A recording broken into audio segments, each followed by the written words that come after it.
ఈరోజు మన ధ్యానాంశము congregation of righteous, నీతిమంతుల సభ అనే అంశాన్ని గురించి దేవుని వాక్యాన్ని మనం ధ్యానం చేయబోతున్నాం. కీర్తనల గ్రంథం 1వ కీర్తన 1 నుండి 6 వచనాలు. దుష్టుల ఆలోచన చొప్పున నడవక, పాపుల మార్గమున నిలవక, అపహాసకులు కూర్చుండ చోట కూర్చుండక, యెహోవా ధర్మశాస్త్రమునందు ఆనందించుచు దేవారాత్రము దాన్ని ధ్యానించువాడు ధన్యుడు. అతడు నీటి కాలువలు ఎవరో నాటబడినదై ఆకు వాడక తన కాలమందు ఫలమిచ్చి చెట్టు వలె ఉండును. అతడు చేయనదంతయు సఫలమగును. దుష్టులు అలాగునుండక గాలి చెదరగొట్టు పొట్టు వలె ఉందురు. కాబట్టి న్యాయ విమర్శలో దుష్టులను, నీతిమంతుల సభలో పాపులను నిలువరు. నీతిమంతుల మార్గం యెహోవాకు తెలియను, దుష్టుల మార్గము నాశనమునకు నడుపును. దేవుని వాక్యాన్ని మనం చూస్తే నీతిమంతుల సభ అనే మాట ఇక్కడ మనకు కనబడుతుంది. దేవుని వాక్యములో నుండి మనము ధ్యానం చేద్దాం. నీతిమంతుల సభలో కీర్తనలు ఉన్నాయి, సాంగ్స్. దేవుని వాక్యాన్ని మనం చూస్తే పౌలు, శీల ఇద్దరు కూడా దేవుని యొక్క సువార్తను అందిస్తున్నప్పుడు లూదియా హృదయాన్ని దేవుడు తెరిచాడు. ఆ తర్వాత ఆమె ఇంటి వారు ప్రభు అనుగ్రహించిన గొప్ప రక్షణను వాళ్ళు పొందుకున్నారు. రెండో విషయానికి వస్తే, పుతోను అనే దయ్యం పట్టిన చిన్నదానిని ఆ దయ్యంతో పీడించబడుతున్నప్పుడు పౌలు ఆమెలో ఉన్న దయ్యాన్ని గద్దించినప్పుడు ఆ దయ్యం వెళ్ళిపోయింది. దయ్యం వెళ్ళిపోవటం బట్టి సోది చెప్పే దయ్యం పోయిందని, యజమానులు తమ లాభం పోయిందని, దయ్యం పోయిందనే సంతోషం కాకుండా దయ్యం వదిలిపోవటానికి కారణమైనటువంటి భక్తులను పట్టుకుని ఇష్టం వచ్చినట్టు కొట్టి చెరసాల్లోకి తీసుకుని వెళ్ళి బొండా వేసి బిగించి చెరసాల్లో వాళ్ళని బంధించారు. ఈ బంధించినప్పుడు ఏం జరిగిందంటే, ఆ రాత్రి వేళలో దేవుని సన్నిధిలో వారు కీర్తనలో పాడుచు దేవుని ప్రార్థన చేస్తూ దేవుని స్తుతిస్తూ ఉన్నారు. దేవునికి స్తోత్రం కలుగును గాక. ఎవరైనా దెబ్బలు తిన్నవాళ్ళు పాటలు పాడరు. మీకు ఎవరికైనా సంతోషం కలిగితే మీరు పాటలు పాడాలి అని దేవుని వాక్యం చెప్తుంది. మీకు సంతోషం కలిగితే పాటలు పాడాలి అని అన్నాడు. కానీ వీరు బాధలో కూడా వీళ్ళు ఏం చేస్తున్నారంటే దేవుని సన్నిధిలో ప్రార్థన చేస్తున్నారు. దేవుని సన్నిధిలో వాళ్ళు పాటలు పాడుతున్నారు. కీర్తనలు పాడటం అనేది నీతిమంతుల సభలో ఉండేటటువంటి లక్షణం. 100వ కీర్తనలో ఓ చక్కటి మాట ఉంది. సమస్త దేశములారా యెహోవాకు ఉత్సాహ ధ్వని చేయుడి, సంతోషముతో యెహోవాను సేవించుడి, ఉత్సాహ గానము చేయుచు ఆయన సన్నిధికి రండి. యెహోవాయే దేవుడని తెలుసుకొనుడి. ఆయనే మనలను పుట్టించెను, మనము ఆయన వారము, మనం ఆయన ప్రజలము, ఆయన మేపు గొర్రెలము. కృతజ్ఞతార్పణలు చెల్లించుచు ఆయన గుమ్మములలో ప్రవేశించుడి, కీర్తనలు పాడుచు ఆయన ఆభరణములలో ప్రవేశించుడి, ఆయనను స్తుతించుడి, ఆయన నామమును ఘనపరచుడి. యెహోవా దయాళుడు, ఆయన కృప నిత్యముండును, ఆయన సత్యము తరతరములుండును. దేవుని మందిరానికి వచ్చేటటువంటి వాళ్ళందరూ కూడా ఎలా రావాలంటే, మందిరంలోకి వచ్చిన తర్వాత పాటలు పాడటం కాకుండా వచ్చేటప్పుడే పాడుకుంటూ రావాలి. ఆంధ్ర క్రైస్తవ కీర్తనలో చక్కటి పాట ఉంది. రండి ఉత్సాహించి పాడుదము, రక్షణ దుర్గము మన ప్రభువే. కొంతమంది ముచ్చట్లాడుకుంటూ వస్తారు, కొంతమంది సనుక్కుంటూ వస్తారు. అబ్బబ్బబ్బా, ఈ కాళ్ళని నొప్పులు వచ్చేస్తున్నాయని బాధపడుకుంటూ వస్తారు. కానీ దేవుని బిడ్డలారా, దేవుని మందిరానికి ఉత్సహించుచూ రావాలి. దావీదు అంటాడు, నేను దేవుని మందిరానికి వెళదామని జనులు నాతో చెప్పినప్పుడు నేను చాలా సంతోషపడ్డాను అని అంటున్నాడు. కాబట్టి దేవుని బిడ్డలమైనటువంటి మనం మందిరం అనగానే అసలు మాట రాగానే మనకి ఎక్కడ లేనంత సంతోషం లోపల నుంచి రావాలి. పాటలు పాడుకుంటూ రావాలి. నీతిమంతుల సభలో పాటలు ఉంటాయి. ఈ పాటలు ఇక్కడ ఉంటాయి, పరలోకంలో కూడా ఉంటాయి. పరలోకంలో పాటలు ఉంటాయి. పరలోకంలో మోషే కీర్తన ఉంటుంది, గొర్రెపిల్ల కీర్తన కూడా ఉంటుంది. ఎవరు పాడతారు ఈ పాటలు? బురదలో ఉన్న వాళ్ళు పాడలేరు, బండ మీద ఉన్న వాళ్ళే పాడతారు. బురదలోంచి బయటకు వచ్చి బండ మీద, అనగా క్రీస్తు అనే బండ మీద ఎవరైతే స్థిరపరచబడతారో, నిలబడ్డారో వారి నోట స్తోత్ర రూపమగు క్రొత్త గీతాన్ని దేవుడు ఉంచుతాడు. అప్పుడు వాళ్ళందరూ కూడా పాటలు పాడుతూనే ఉంటారు. పాడే అలవాటు ఉన్న వాళ్ళు ఎక్కడైనా పాడతారు, ఎక్కడికి వెళ్ళినా అక్కడ పాటలు పాడుతూనే ఉంటారు. ఎందుకంటే వాళ్ళకి పాటలు అంటే మమకారం. కాబట్టి యేసయ్య పిల్లలందరూ కూడా ఎవరికి వాళ్లే పాటలు పాడేవాళ్ళుగా ఉండాలి. ఎందుకో తెలుసా? పాపము నుంచి దేవుడు మనల్ని విమోచించి పరిశుద్ధులుగా మార్చి మన పేరు జీవగ్రంథంలో రాసి తన బిడ్డలుగా మనం తీర్చిదిద్దినందుకు మనం అందరం అత్యంత ఉత్సాహంగా పాటలు పాడుతూ సర్వకృపానిధికి యేసు క్రీస్తు ప్రభువాన్ని మహిమపరిచే బిడ్డలుగా ఉండాలి. పాటలు ఎక్కడ పాడుతున్నారంటే చర్చిలో కాదు, చెరసాల్లో పాడుతున్నారు. చెరసాల్లో పాడుతూ ఉన్నారు. రెండోది, చెరసాల్లో వాళ్ళు ఏం చేస్తున్నారంటే ప్రార్థనలు చేస్తున్నారు. నీతిమంతుల సభలో పాటలు ఉన్నాయి, నీతిమంతుల సభలో ప్రార్థనలు ఉన్నాయి. అపొస్తలుల కార్యాలు 16:25. అయితే మధ్యరాత్రి వేళ పౌలును శీలయు దేవునికి ప్రార్థించుచు కీర్తనలు పాడుచుండిరి, ఖైదీలు వినుచుండిరి. పాటలేమో పక్కన వాళ్ళు వింటున్నారు, ప్రార్థనేమో దేవుడు వింటున్నాడు.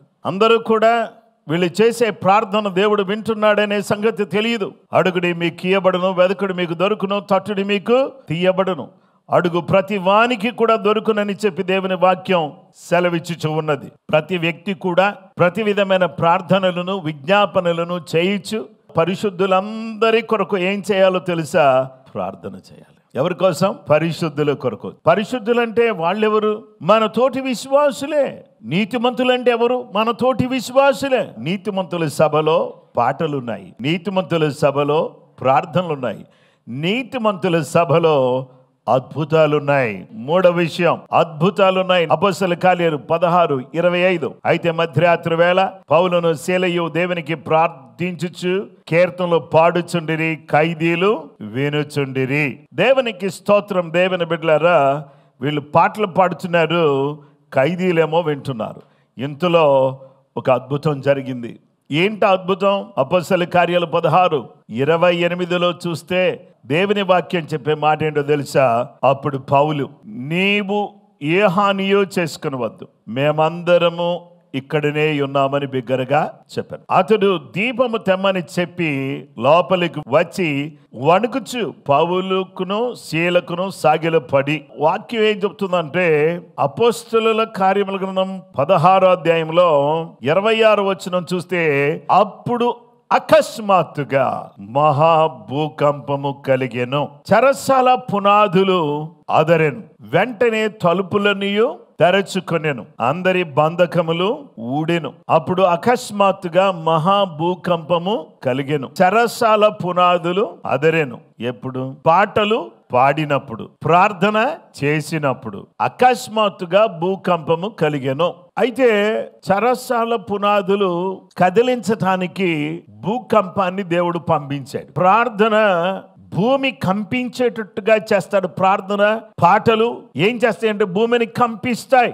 When we worship, God will release his presence. స్తుతుల సింహాసనం మీద ఆయన ఆసీనుడై ఉంటాడు. ఎక్కడైతే స్తుతి బయటకు వస్తుందో, ఎక్కడైతే ప్రార్థన బయటకు వస్తుందో, అక్కడ దేవుని సన్నిధి బయటకు వస్తుంది. దేవుని సన్నిధి ఎప్పుడైతే బయటకు వస్తుందో అక్కడ రోగులు స్వస్థత పొందుకుంటారు, దయ్యములు పట్టిన వారికి విడుదల కలుగుతుంది, మాంత్రిక శక్తులు దూరం అవుతాయి. దేవుని బిడ్డలారా, ప్రజలను పట్టి పీడిస్తున్నటువంటి దురాత్మలు వారిని వదిలిపోతాయి.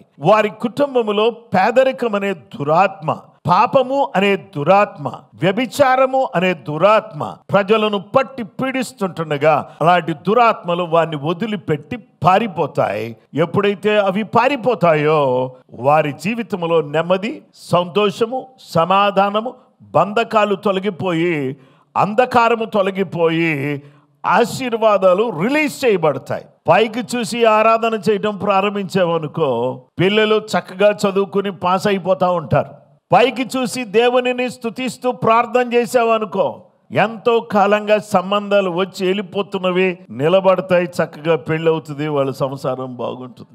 దేవుని బిడ్డలారా, పరిస్థితులన్నీ అస్తవ్యస్తంగా ఉన్నటువంటి పరిస్థితుల్లో ఎటువైపు చూసినా గందరగోళ పరిస్థితి ఉంటే పైకి చూస్తే ప్రభు తన కృప మనకు అనుగ్రహిస్తాడు. పౌలు శీల చెరసాల నాయకుని యొక్క దయ కొరకు వాళ్ళు చూడలేదు, తోటి ఖైదీల యొక్క దయ కోసం వాళ్ళు చూడలేదు, మాకెందుకు ఈ బాధ అని చూడలేదు. కానీ ఆ యేసు ప్రభు కోసం మనల్ని తీసుకొచ్చి జైలు వేశారు. చూసావా? ఆహా, ఎంత గొప్ప విషయం. కొట్టి కొరడాలతో కొట్టి తీసుకొచ్చి జైల్లో వేస్తే సంతోషంగా హల్లెలూయా స్తోత్రం ప్రైజ్ ద లార్డ్ అంటున్నారు, ఆరాధన చేస్తున్నారు. ఆరాధన చేస్తుంటే అకస్మాత్తుగా భూకంపం కలిగింది. ఏదో ఒక రోజు నీ జీవితంలో అకస్మాత్తుగా అద్భుతం జరుగుతుంది. దేవుని బిడ్డలారా, ఆరాధన చేస్తూ ఉంటే గొప్ప ఆనందం కలుగుతుంది. మనం ఆరాధన చేస్తుంటే మనమే కాదు సంతోషపడేది, దేవుడు కూడా సంతోషపడతాడు. లాస్ట్ పాయింట్ ఏంటంటే మినిస్ట్రీ, పరిచర్య. దేవుని వాక్యాన్ని మనం చూస్తే అపొస్తలుల కార్యాలు 16వ అధ్యాయం 30వ వచనం నుంచి 34 వరకు చదువుదాం. వారిని వెలుపలకు తీసుకుని వచ్చి, అయ్యలారా, రక్షణ పొందుటకు నేనేమి చేయవలెననెను. అందుకు వారు, ప్రభు అయిన యేసునందు విశ్వాసం ఉంచుము, అప్పుడు నీవును నీ ఇంటి వారును రక్షణ పొందుదరని చెప్పి అతనికిని అతని ఇంట ఉన్న వారందరికీ దేవుని వాక్యము బోధించిరి. దైవజనులు చేసే పరిచర్య, యేసునందు విశ్వాసం ఉంచండి, ఇంటి వారికి వాక్యం బోధించారు, ఆ తర్వాత వారికి బాప్తిస్మం ఇచ్చారు. 3 పనులు చేశారు పరిచర్య. ప్రభు అయిన యేసునందు విశ్వాసం ఉంచండి, విశ్వాసం. రెండవది బోధ, మూడవది బాప్తిస్మం. విశ్వాసం ఉంచమని చెప్పారు, వారికి దేవుని వాక్యాన్ని బోధించారు, వారికి బాప్తిస్మము ఇచ్చారు. వారు చేసిన ఈ మంచి కార్యానికి ఇంటికి తోడుకొని వచ్చి భోజనం పెట్టి దేవుని యందు విశ్వాసం ఉంచిన వాడై తన ఇంటి వారందరితో కూడా ఆనందించాను. దైవజనులు చేసిన పరిచర్య, చెరసాల నాయకుడు చేసిన పరిచర్య, ఈ 2 పరిచర్యలలో డిఫరెన్స్ చూడండి. విశ్వాసం ఉంచండి అని చెప్పడం, మేము గొప్పోళ్ళమని కాదు, మన ప్రభు గొప్పోడు, ఆయన విశ్వాసం ఉంచండి అప్పుడు మీకు రక్షణ వస్తుంది.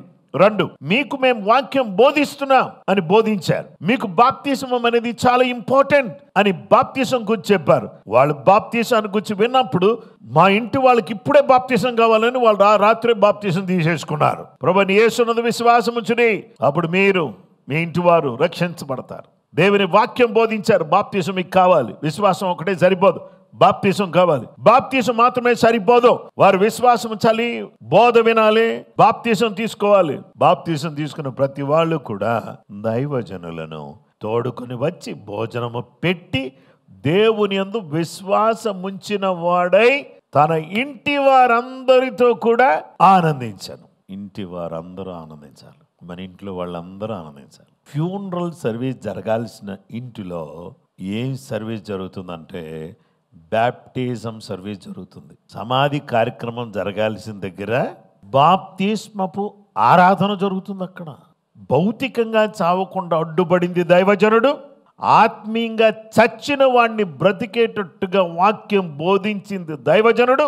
ఆ వ్యక్తి నరకానికి పోకుండా పరలోక రాజ్యానికి వారసుడయ్యే బాప్తిస్మమునిచ్చింది దైవజనుడు. ఆ వ్యక్తి అంగీకరించిన వాడు నజరేయుడు, నిజ రక్షకుడు, చెరసాలు పునాదులను గడగడ వణికించిన వాడు, బంధకాలు ఊడేటట్టు చేసిన వాడు, పాటలు విన్నవాడు, ప్రార్థన విన్నవాడు, అద్భుతాలు చేసిన వాడు. ఇప్పుడు ఈ దేవుడు ఆయన ఏం చేశాడో తెలుసా? తన దాసులను పంపించి ఈ ఫ్యామిలీకి పరిచర్య జరిగిస్తున్నాడు. పరిచర్య జరిగించినప్పుడు ఆ ఇంటిలో కలిగింది ఆనందం. మీ ఇంటిలో ఆనందానికి కారణం యేసు సువార్త మీ ఇంట్లోకి రావటం తప్ప మరి ఏముంది చెప్పండి? తినటం ద్వారా ఆనందిస్తున్నారా? కట్టడం ద్వారా ఆనందిస్తున్నారా? ధరించడం ద్వారా ఆనందిస్తున్నారా? వస్తు వాహనాలను బట్టి ఆనందిస్తున్నారా? యేసు అనుగ్రహించిన రక్షణ యందు రక్షణ ఆనందం కలిగిన వాళ్ళుగా ఉన్నారా? ఏ ఆనందం మిమ్మలను ఆవరించింది?